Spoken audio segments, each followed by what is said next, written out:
Espírito, eu desejo saudá-los com a graça e a doce paz do Senhor Jesus. Graças a Deus pelo privilégio que o Senhor nos concede de estarmos juntos nessa noite, para juntos adorarmos e bendizermos o nome do Senhor, que é digno para sempre.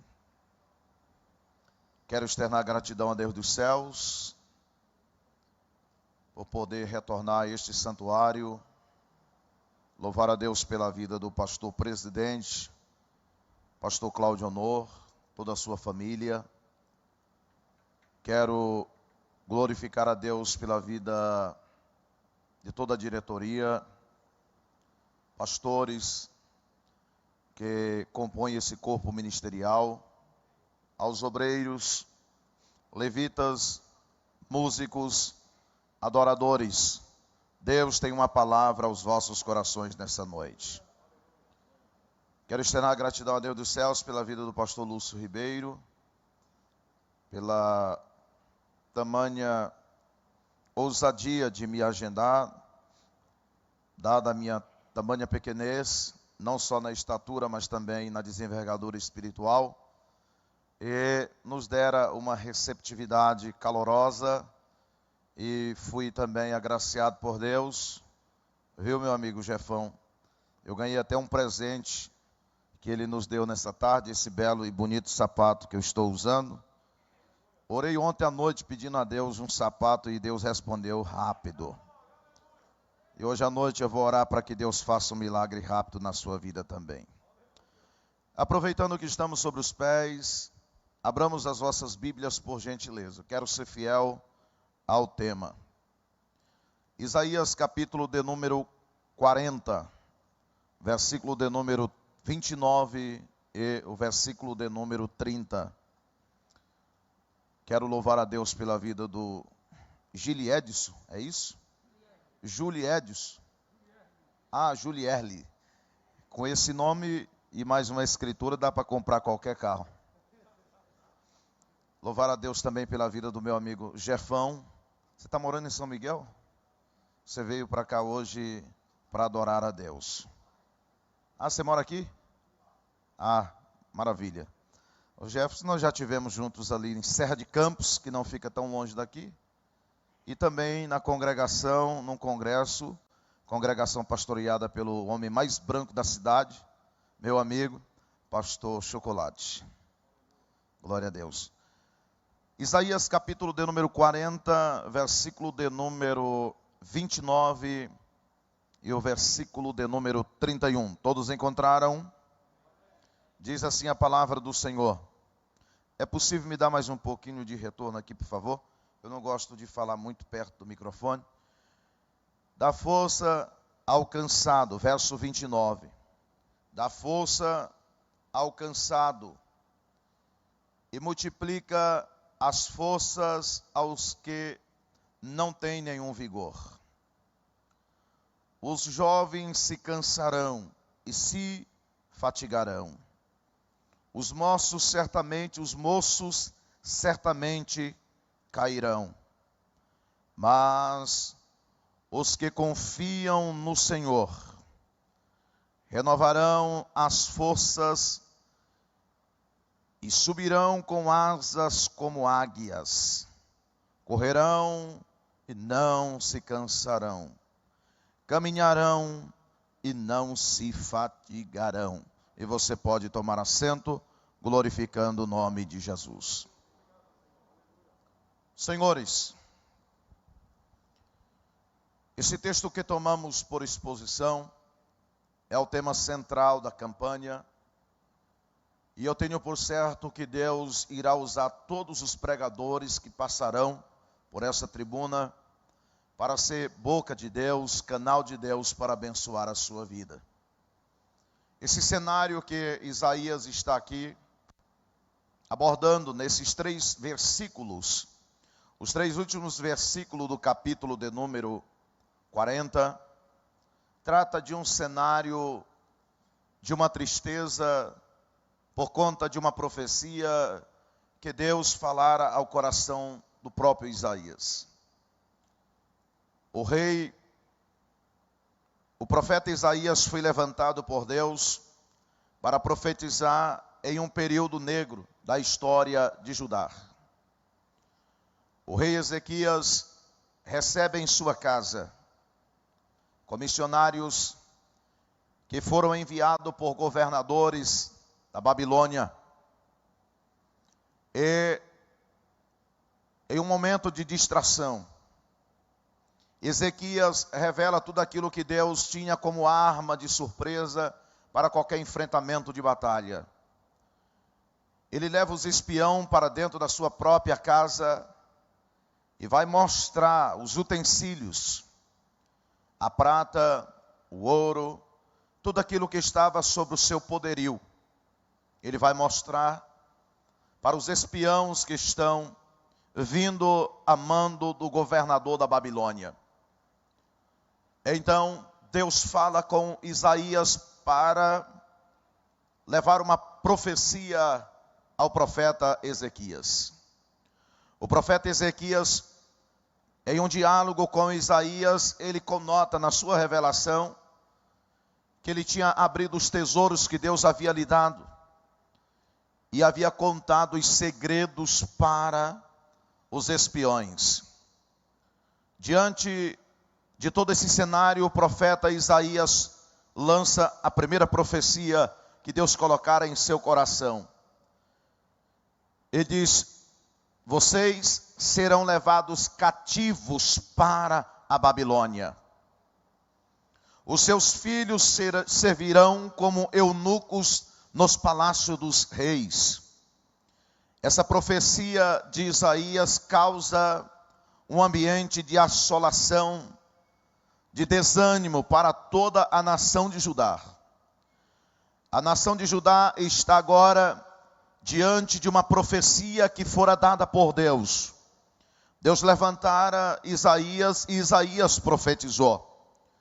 Diante desse cenário profético, a Bíblia diz que os velhos perderam todo o seu ânimo. Os jovens, temendo, perderam o ânimo. E Deus volta a falar com Isaías, exatamente nesse versículo de número 31. Mas os que confiam no Senhor, mas os que esperam no Senhor, renovarão as suas forças e subirão como águia para a glória de Deus. Subirão como asas, faz assim: subirei como asas como águia para alcançar as alturas daquilo que Deus tem prometido para a minha vida. E subirão com asas como águia. Eu acho interessante que o profeta profeta Isaías, ele vai usar uma linguagem figurativa, ele vai usar uma ave, uma das aves mais belas do planeta, para então tentar discernir aqui um cenário de tristeza. O povo está entristecido, não obstante aos nossos dias atuais. O povo estão todos amedrontados, estão todos com medo, está todo mundo diante de uma assolação devastadora. Mas eu vim aqui nessa noite dizer para você: aqueles que confiam no Senhor renovarão as suas forças. Oh, glórias a Deus. Então, Isaías vai usar aqui uma águia como uma linguagem figurativa. Ele diz: subirão com asas como águia. Provérbios capítulo 30, versículo de número 18. A Bíblia fala de um sábio chamado Agur. Agur escrevendo o Provérbios de número 30 juntamente com Lamuel. Ele vai dizer: três coisas me maravilham, a quarta eu não conheço. Três coisas: o caminho da águia no céu, o caminho do navio no mar, o rastro da cobra na penha e o jovem que anda com uma virgem. Então essa linguagem figurativa que Isaías vai usar, ele está usando aqui a figura de uma águia, porque a águia foi criada para voar nas alturas. Vira para a pessoa que está do teu lado e diga: o teu lugar é nas alturas. Aqui é só um treinamento, mas você está sendo treinado para voar nas alturas para a glória de Deus. O primeiro voo da águia, ela faz um voo e ela não tem tanta segurança. Ela não voa tão longe. Ela retorna para o ponto de equilíbrio da sua partida. O segundo voo da águia é um voo de mais sustentabilidade, porque ela já ganhou mais um equilíbrio na sua confiança. Ela voa um pouquinho mais alto. Mas no seu terceiro voo, ela atinge a altitude de cruzeiro e chega lá em cima. E quando ela está lá em cima, fala daquilo que Isaías está dizendo: subirá com asas como águia. Mas quando chegará lá em cima, na altitude de cruzeiro, você estará aplainado. Você não fará mais forças para voar. Atingirá a velocidade que você precisa para alcançar o milagre que você veio aqui buscar. A Bíblia vai dizer que a história vai dizer que uma águia, quando ela chega à altitude de cruzeiro, ela não precisa mais fazer tanta força para voar. E nem fazendo força, ela atinge 100 quilômetros de velocidade por hora. Então eu vim aqui nessa noite dizer para você: suba para as alturas, porque lá em cima tem repouso de Deus para a sua vida. A glória de Deus. Oh, glórias a Deus. Quando a águia vai fazer o seu primeiro voo, ela faz força nas suas asas. Ela faz força nas suas asas. Ela sobe.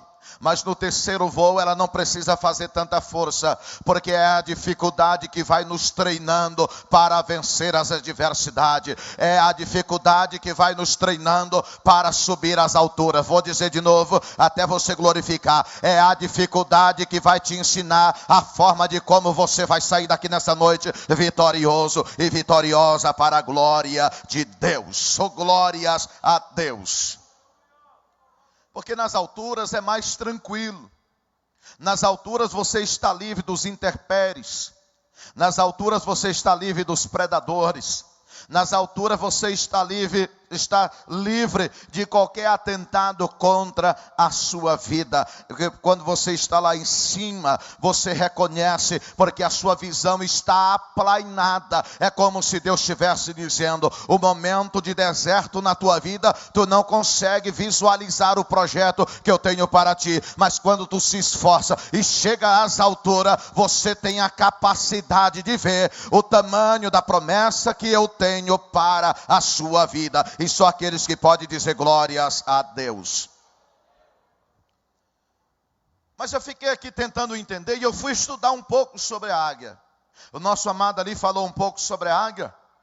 E eu fui estudar um pouco sobre a águia. Por que que a águia voa tão alto? Por que que a águia ela voa tão alto? Porque a águia foi fabricada, ela foi criada para voar acima de todos os problemas e acima de todos os obstáculos. A história diz que quando a águia está voando baixo, os parasitas vêm e se aninham nas suas asas.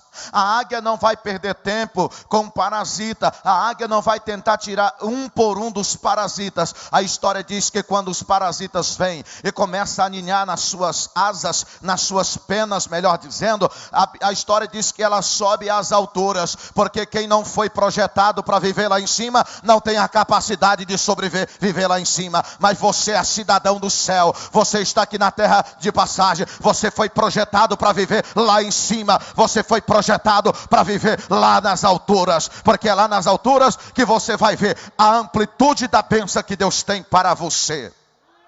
Só que diferente da águia, muito diferente da águia somos nós.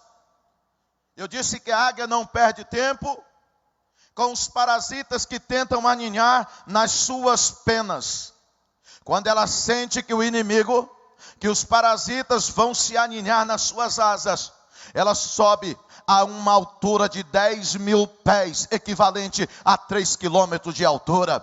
Lá em cima o parasita não suporta, porque os ventos são fortes e eles não têm resistência, porque eles não foi criado para viver nas alturas. E eu abro um parênteses aqui nessa noite para te dizer: você foi projetado para viver dentro dos planos e dos projetos de Deus. O teu inimigo, a aflição que te assola nesse dia, ela não é maior do que o teu Criador. E eu vim aqui nessa noite noite dizer para você: se esforça para viver lá em cima, porque lá em cima é tranquilidade, é gozo, é paz, é alegria, para a glória do nome de Jesus Cristo de Nazaré. Um avião para subir, para decolar, ele faz uma força absurda. Mas só que quando ele sobe na altitude de cruzeiro de 10.000 pés, ele não precisa de fazer mais nenhuma força. Mas não obstante a subida, é a decolagem, é a chegada. Por quê? Porque todo aeroporto tem a altitude mínima de visão. Quem está lá em cima consegue enxergar. Se tiver as nuvens densas, se as nuvens estiver escura, está escrito na carta os procedimentos que devem fazer. Então, se um avião para decolar, ele precisa fazer força, mas para descer, ele precisa ler uma carta. Se tiver diante de uma adversidade de nuvens, imagina nós que fomos criados por Deus. Nós temos a carta que nos ensina como vencer a adversidade. Eu não sei qual é o tempo que está fechado para você, mas eu vim aqui nessa noite dizer para você: fique tranquilo e fique tranquila, porque dentro da carta tem o registro de Deus, como você vai vencer essa adversidade. Oh, glórias a Deus. Estudando sobre a águia, eu descobri que a águia tem visão tridimensional. Diga isso comigo, porque essa palavra é muito bonita. Diga assim comigo: a águia tem visão tridimensional. Diga comigo: a águia tem visão tridimensional. Mas o que é que quer dizer isso, pastor? A águia lá em cima, a 10.000 pés, ela olha para frente, ela olha para as nuvens, mas ela consegue enxergar a sua presa. Diga comigo: a águia tem visão tridimensional. O que o profeta estava querendo dizer? Você foi criado por Deus para avistar 3 coisas. A primeira, o teu chamado de Deus para morar no céu. Segundo, a amplitude da chamada de Deus no teu ministério. Terceiro, a dimensão da bênção terrestre que Deus tem para você, para sua casa, para sua empresa e para sua família. Então voe lá em cima, porque quanto mais você subir em oração, maior será a amplitude da visão que Deus vai dar sobre as bênçãos que Ele tem para você e para a sua vida. Oh, glórias a Deus. Quando a águia sobe lá em cima, a sua visão, ela é diferente de todas as aves. As aves menores, quando sobem lá em cima, elas não conseguem avistar o que está aqui embaixo. Mas quanto mais a águia sobe, mais fácil fica para ela enxergar a sua presa. Pastor, para aí. Como é que o senhor pode me afirmar uma coisa dessa? Segundo os pesquisadores, uma águia a 10.000 pés, 3 quilômetros de altura, ela consegue enxergar um rato, por menor que ele seja. Agora imagina o tamanho da visão aguçada que Deus deu para você. Se Deus está dizendo que você vai subir com asas como águia, é porque Ele está dizendo: a visão que eu te dei do campo de batalha é aguçado, está claro, visível diante dos teus olhos. Só não vê quem não quer, mas Deus é um Deus que projetou o homem para viver acima de qualquer adversidade, porque somos feito e criatura de Deus. Eu acho interessante que Deus, ele é fantástico. Deus vai conversar com Jó no capítulo 39 do seu livro. No capítulo 37, no capítulo 38, mas especificamente no capítulo 39. Deus vai ter um diálogo com Jó. O diálogo de Deus com Jó são perguntas que Deus vai fazer para Jó. Deus vai se apresentar para Jó e vai perguntar para ele: quem é tu para entender quem sou eu? Me diga, apenas das suas forças, que o gavião voa, quem foi que lhe deu? As penas das asas do gavião, quem foi que deu para que ele voasse? E você, que faz a águia habitar nas alturas, Jó? Quem é que sustenta uma águia na altura, Jó? E que do alto ela vê a sua presa. Quem está dizendo isso é Deus. Jó capítulo 39. Que a presa das suas mais altas alturas, ela consegue ver a sua presa. Pastor, oi, o que o senhor está querendo dizer com isso? Quanto mais alto nós subirmos, mais nós iremos enxergar o plano de Deus para a nossa vida. Oh, glórias a Deus. Mas eu acho engraçado, é que Isaías, no meio desse cenário, ele diz: e renovarão as suas forças como águia. E renovarão as suas forças como águia. A história diz, o amado ali fez essa menção na sua fala, que uma águia, ela foi criada para viver com uma idade de 70 anos. Quantos anos? Quantos anos? Diga comigo, 70 anos. Antes, porém, nos seus 40 anos de idade, ela tem que decidir viver ou morrer. É uma decisão que ela tem que tomar. É viver ou morrer. Quando ela completa 40 anos de idade, as suas penas estão grossas, as suas asas estão pesadas, porque as suas penas de tanto tomar chuva, elas engrossaram, não tem mais o mesmo equilíbrio e nem a mesma velocidade. Ela senta em cima de um penhasco, ela desce no voo e senta em cima de uma árvore. Os abutres olham para a águia, vendo a sua tristeza, e imagina, em poucos dias será presa para que sirva de alimento para nós. Só que a história vai dizer que a águia não se entrega. A decisão que ela vai tomar aos 40 anos de idade é dura. Por quê, pastor? Porque ela não tem mais a mesma força que ela tinha, e eu começo a pregar agora. A águia não tem mais a mesma força que ela tinha. A águia não tem mais a disposição que ela tinha, porque as suas asas estão pesadas, e ela tem que tomar uma decisão, porque ela tem que fazer um voo rasante e alcançar o mais alto de todos os penhascos, e achar uma gruta, e entrar nessa gruta, e escorar na parede, e passar lá 150 dias, até que ela volte de novo, renovada pelas suas asas, pelo seu bico e pelas suas garras. Oh, glórias a Deus.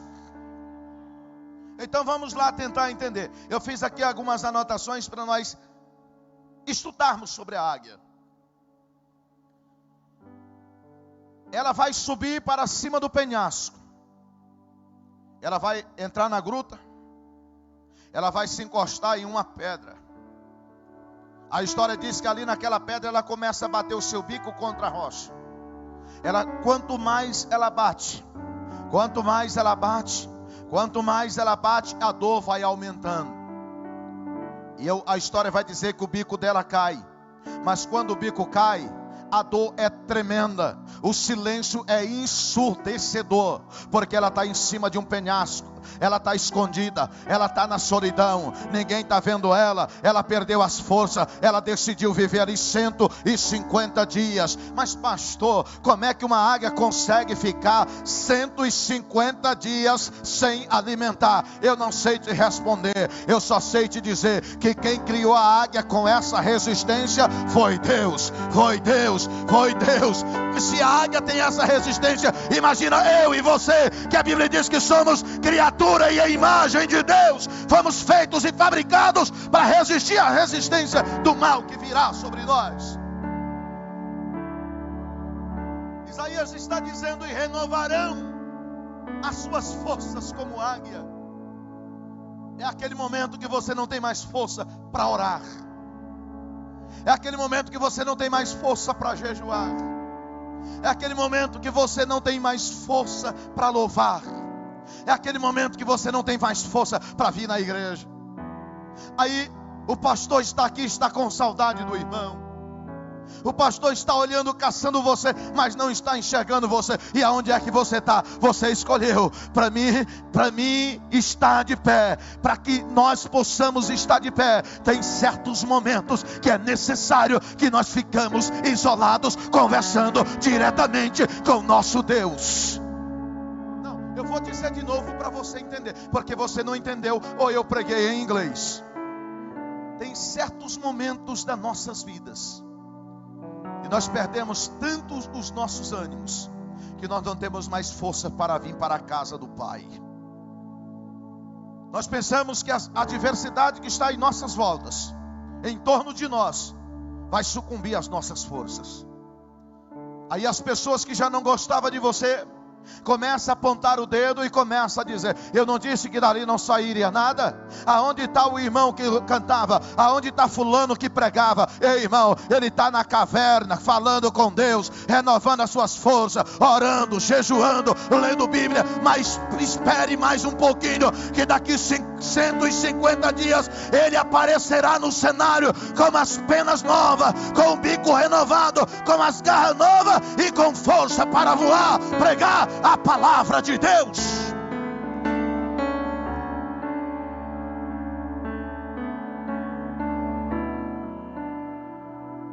A primeira dificuldade da águia é tirar o bico velho, os maus hábitos, os maus costumes. Ela se encosta na penha e começa a bater o seu bico contra a penha. O bico cai, o sangue desce. É uma dor terrível que ela está passando. Agora ela tem que esperar alguns dias para que o seu bico cresça, para que ela possa passar para a próxima etapa. E qual que é a próxima etapa? Ela vai arrancar todas as suas penas. Olha só o processo. Primeiro, ela tem que desfazer do velho bico. Segundo, ela tem que esperar o velho bico, o novo bico nascer. Quando o novo bico nasce, ela vai utilizá-lo pela primeira vez para arrancar as suas penas velhas, aquelas penas que estão pesadas, que estão tirando o seu vigor. Na nossa caminhada ministerial, são tantas experiências boas e experiências ruins que vai nos cansando na caminhada, que nós vamos perdendo a nossa força na caminhada. Mas Isaías aparece em um cenário e ele vai dizer: o cenário não era nada bom, o desânimo era muito grande. E Isaías aparece e diz: renovarão as suas forças como as águias. Oh, glórias a Deus. Depois que ela arranca as suas penas, o próximo processo é arrancar as suas garras, porque as antigas garras que ela tinha já não servia mais para pegar as presas. E é muito forte e é muito revelador o que eu vou falar aqui nessa noite. É muito forte e é muito revelador. Por que a Bíblia fala que nós temos que renovar as nossas forças? Quando nós aceitamos a Jesus, o que está em nosso coração é que todas as pessoas, o desejo do nosso coração é pregar para todas as pessoas, para que elas possam sentir aquilo que você está sentindo dentro de você. Mas os anos vão passando, as provações vão chegando, a dificuldade vai te cercando e você vai perdendo a força, vai perdendo o equilíbrio, vai perdendo o entusiasmo. Mas Deus me trouxe aqui nessa noite para te dizer: é noite de renovação. Você sairá daqui renovado nessa noite. E eu tenho por certo que no meio de toda essa crise que nós estamos vivenciando, você sairá por cima, porque você foi projetado para estar por cima e não por baixo. Por baixo está Satanás, debaixo do teu sapato. Você foi projetado a essa altura para ser vencedor, vitorioso, para a glória de Deus.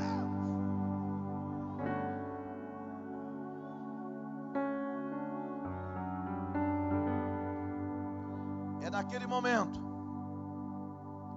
que você está isolado como a águia. O silêncio está destruindo a águia, porque ela não ouve cântico somente das outras águias quando sobe lá em cima. As outras águias estão cantando. Quando as águias cantam, surge uma esperança para aquela águia solitária. Eu tenho certeza que em pouco tempo estarei voando alegre, cantando como aquelas águias que estão pelo lado de fora do penhasco. Eu não sei o que você está passando. Eu não sei que tipo de aflição tem chegado diante de você. Eu não sei o que tem desmotivado a sua fé, tirado a sua força. Talvez você perdeu o entusiasmo para cantar. Porque na hora da crise, a hora que a crise chega, se nós quisermos nos mantermos firmes, nós precisamos nos isolar, dobrar o nosso joelho e falar com Deus. O que Isaías queria falar em toda essa história, ele queria falar, sabe o quê? A única coisa que nos mantém de pé diante de toda a adversidade é quando nós estamos de joelho diante do Pai.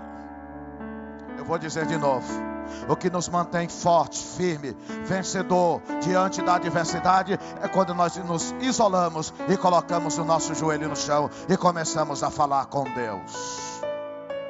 Por um momento teus inimigos vão dizer: desapareceu, deve ter morrido, deve ter sido levado pela Covid.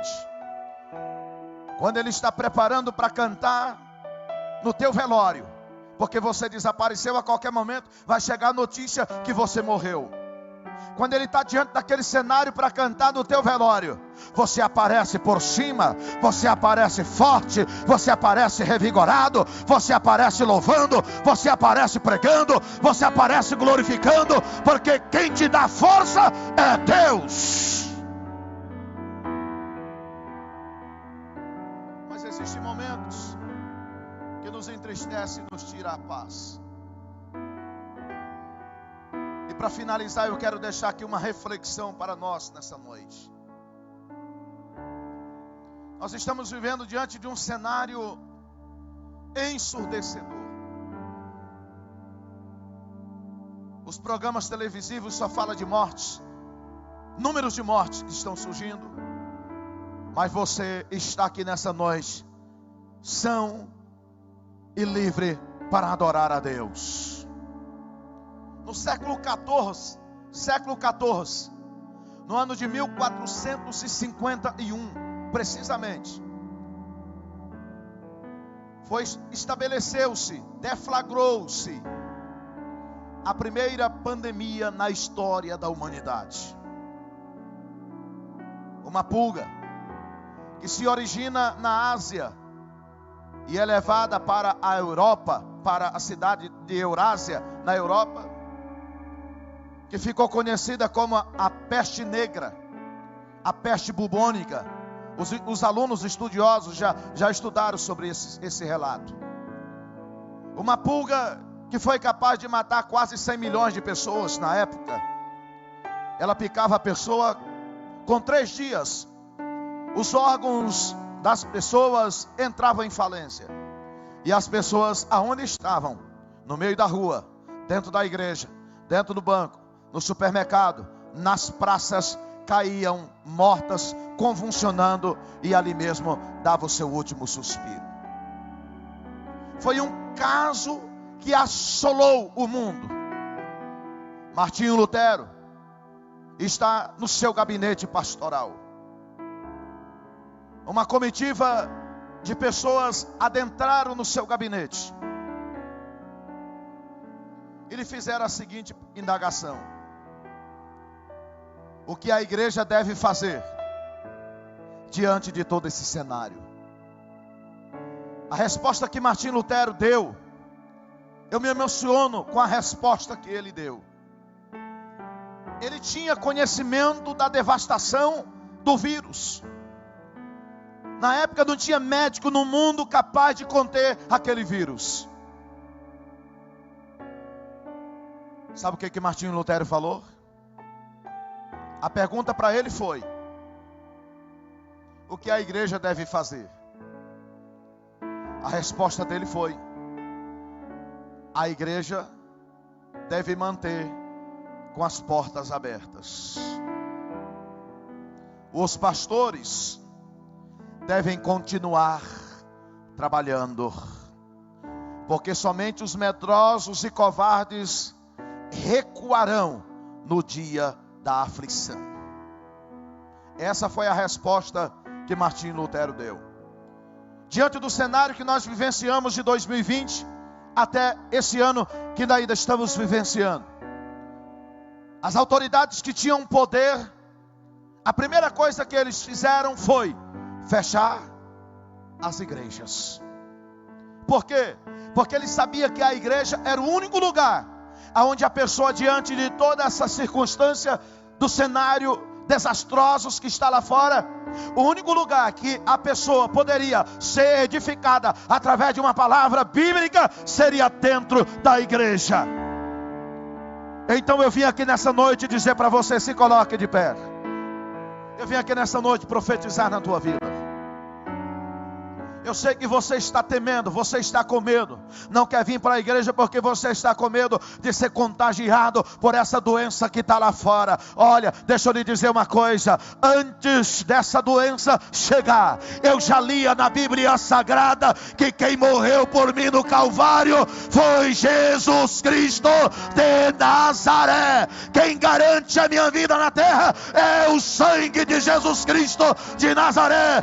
Então renova as tuas forças nessa noite, cria coragem, bate no peito e diga: eu sou comprado e lavado pelo sangue de Jesus Cristo de Nazaré. Não é esse vírus que vai te parar. Quantas pessoas estão assustadas? Cadê o grupo de louvor para nós encerrarmos com uma canção aqui nessa noite? Eu sei que diante desse cenário você está com medo. E quem mais sofreu nesse cenário todo foi quem mais precisava renovar as suas forças. Quem, pastor? Pergunta para mim, quem? Olha para a nave da igreja e vê se os velhos, os anciãos estão congregando conosco. A única esperança que eles têm nos dias que lhe restam é estar na casa do Senhor adorando o seu Deus. Mas aparece uma praga e coloca os anciões escondidos dentro dos quartos. Eu estava pregando ali em Gurupi ontem, e o cenário lá é de muitas mortes. As igrejas vazias, os anciãos tomando ceia na sua casa, e isso é bom, se proteger. Mas eu quero lhe dizer uma coisa: Jesus não morreu para que uma igreja lhe adorasse trancado entre quatro paredes. Oh glória! Jesus morreu foi para dar liberdade para a sua igreja adorar a Ele. Foi dentro da casa dele. Então levanta a tua mão nessa noite para adorar ao Rei que vive para todos sempre. Põe em mim seu coração, porque tudo que há dentro de mim necessita ser mudado, Senhor.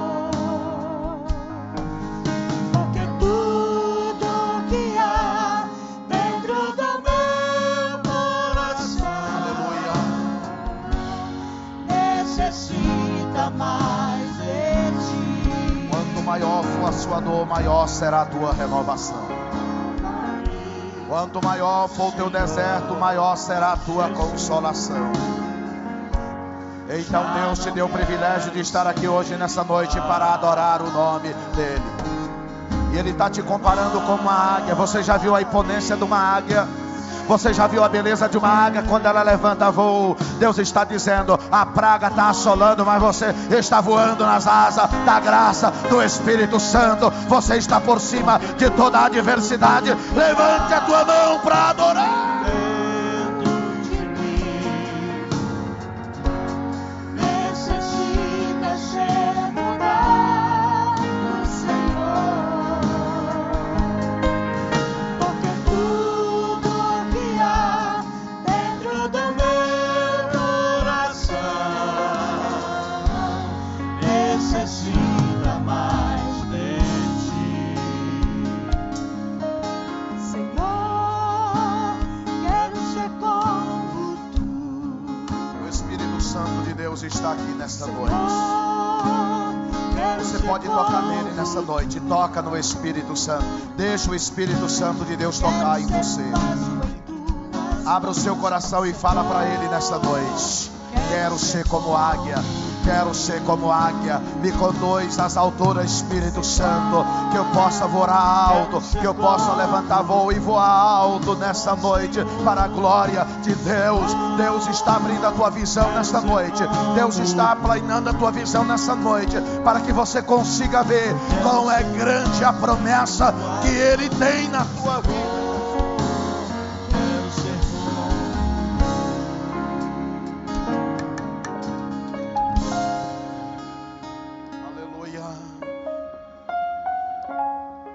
Seja renovado pelo Espírito Santo de Deus nessa noite. Eu gosto de um hino. Eu não sou tão velho, eu sou jovem, mas eu gosto.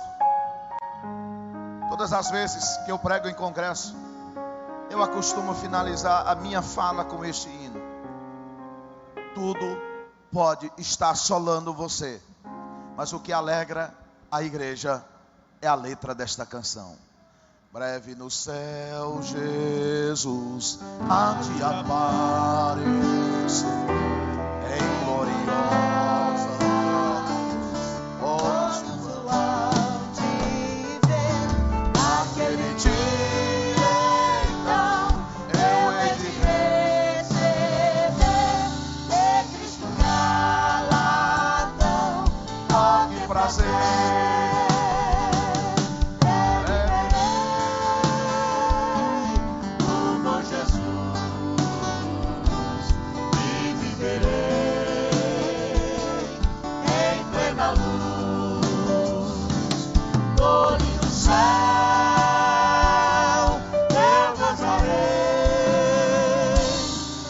Toda dor por Deus livre serei.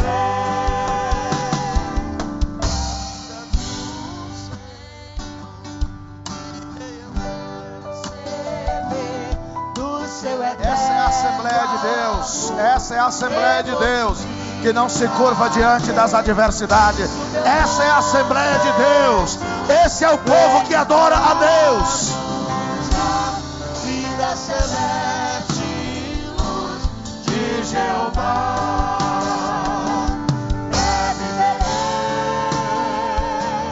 o bom Jesus e viverei em plena luz. Olhe no céu, eu gozarei de toda dor por Deus livre serei. Aleluia! Glórias a Deus! Quantos podem adorar a Deus nesta noite? Então diga para a pessoa que está do seu lado: você foi fabricado para voar nas alturas. Diga: você foi fabricado para voar nas alturas. Diga para ele: não se incomode com esse problema que está te afligindo. A hora que você voar, ele vai ficar, porque somente você foi projetado para as mansões celestiais. Amém? Pai, em nome do Senhor Jesus, ministramos uma palavra, meu Deus, aqui nesta noite. Espírito Santo, tu não precisas de mim, porque tu és absoluto. E essa palavra fica emplacada no coração dos teus filhos. E quando eles estiverem na solidão da sua casa, sem poder sair de casa, que eles possam lembrar que eles foram projetados para voar por cima. Que eles foram projetados para voar lá em cima. E faz necessário ficar por alguns dias isolado, para que ele possa renovar as suas forças. Mas quando todo mundo estiver pensando, meu Deus, que ele está morto, que ela está morta, ele vai aparecer em cena dizendo: eu estou revigorado, porque as minhas forças vêm do Senhor Jesus Cristo de Nazaré, para a glória de Deus. É por isso que o salmista disse: eleva meus olhos para o monte, porque é do monte que me vem o quê? Porque é do monte que me vem o quê? Do monte que me vem o socorro. Mas o teu socorro hoje não vem do monte. O teu socorro vem do céu. O teu socorro vem do céu. O teu socorro vem do céu. E que Deus te abençoe em nome do Pai, do Filho e do Espírito Santo de Deus. Amém? Pastor Lúcio, muito obrigado. Até a próxima vez, se assim Deus nos permitir. Deus abençoe a todos em nome de Jesus. Só um momento. Deixa eu falar mais aqui, só um minuto, pastor. Eu tenho um canal aí no YouTube. E o Jefferson já é inscrito, né, Jefferson? Você vai pesquisar lá, PR de pastor Alex Costa. E você vai me dar uma força lá. Você vai inscrever no canal. Você vai deixar um comentário. Você vai deixar um like. E você vai assistir a mensagem. Eu tenho certeza que você vai ser edificado. Lá tem uma live que eu fiz por título Juízo Final. É uma mensagem impactante, reveladora das últimas horas. Deveria ser a mensagem mais pregada nos congressos do mundo, mas infelizmente não pregam mais. Mas eu voltei a pregar sobre o juízo final. Em todos os congressos que Deus me leva, eu prego sobre o arrebatamento e o juízo final. Porque Deus vai voltar para buscar uma igreja e não uma amante. Uma igreja que adora em espírito e em verdade. Oh, glória. Aleluia, Jesus. Aleluia, Senhor. Amém, ainda de pé, queridos. Nós vamos encerrar agora. Vai com essa palavra no seu coração. Deus me projetou para voar nas alturas. Eu vou vencer todas as adversidades em nome de Jesus. Eu vou vencer todas as adversidades. Todas em nome de Jesus. Aleluia. Glória a Deus. Amém. Aleluia, Jesus. Oh, aleluia. Faça assim com as tuas mãos. Que o amor de Deus, que a graça do Senhor Jesus e as consolações do Espírito Santo seja sobre todos, e todos digam: estamos encerrados em nome de Jesus. Que o Senhor te abençoe. Quinta-feira que vem continua nossa campanha. Vai estar aqui uma jovem